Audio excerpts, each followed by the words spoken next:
dari Mina ke Arafah. Ini sekarang ada di Mina.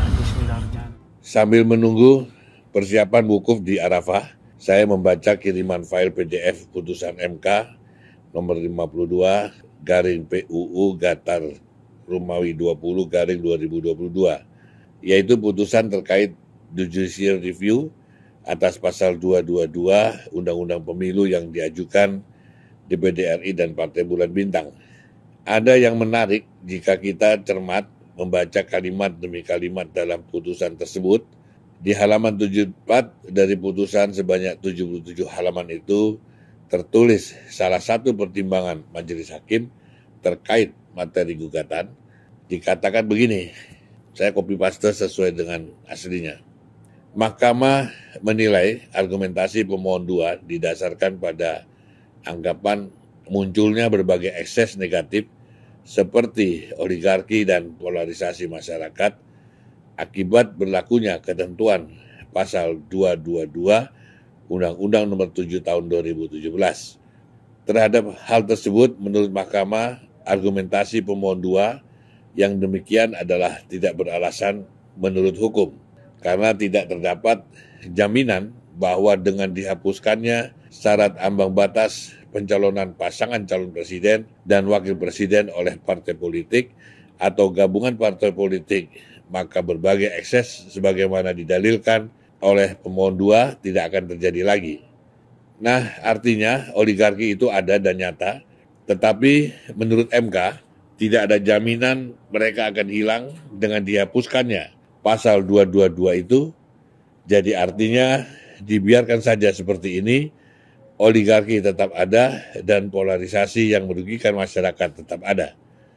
Jadi upaya kita dalam puluhan elemen masyarakat lain yang telah mengajukan judicial review atas pasal 222 dengan semangat untuk meminimalisir kerugian rakyat yang timbul akibat pasal tersebut yang ditolak oleh MK, karena bagi MK tidak ada jaminan dengan dihapusnya pasal 222 itu lantas kerugian yang dialami rakyat akibat adanya oligarki dan polarisasi akan hilang. Jadi dengan kata lain, apakah bisa dibuat dalam kalimat biar saja kerugian itu terus dirasakan rakyat. Inilah yang disebut oleh banyak tokoh, termasuk Yusril Iza Mahendra dalam tulisan barunya, bahwa MK bukan lagi menjadi the guardian of the Constitution dan menjaga tegaknya demokrasi, tetapi telah berubah menjadi the guardian of oligarki. Saya hanya mengingatkan kita semua, terbentuknya negara ini memiliki tujuan, dan tujuan itu dituangkan dalam pembukaan Undang-Undang Dasar Negara kita, di mana salah satunya adalah untuk memajukan kesejahteraan umum, mencerdaskan kehidupan bangsa, dan seterusnya. Hingga pada ujungnya adalah terciptanya tujuan hakiki dari lahirnya negara ini, yaitu untuk mewujudkan keadilan sosial bagi seluruh rakyat Indonesia. Untuk mencapai tujuan tersebut, dibuatlah konstitusi dan undang-undang sebagai petunjuk dan pengikat bagi aparatur negara. Sekaligus sebagai pengikat semua elemen bangsa, undang-undang dibuat oleh pembentuk DPR dan pemerintah. Nah, persoalannya kita sebut, apakah apabila ada undang-undang yang dibentuk dan nyata-nyata menguntungkan kelompok tertentu dan merugikan masyarakat banyak, serta melenceng dari tujuan lahirnya negara ini.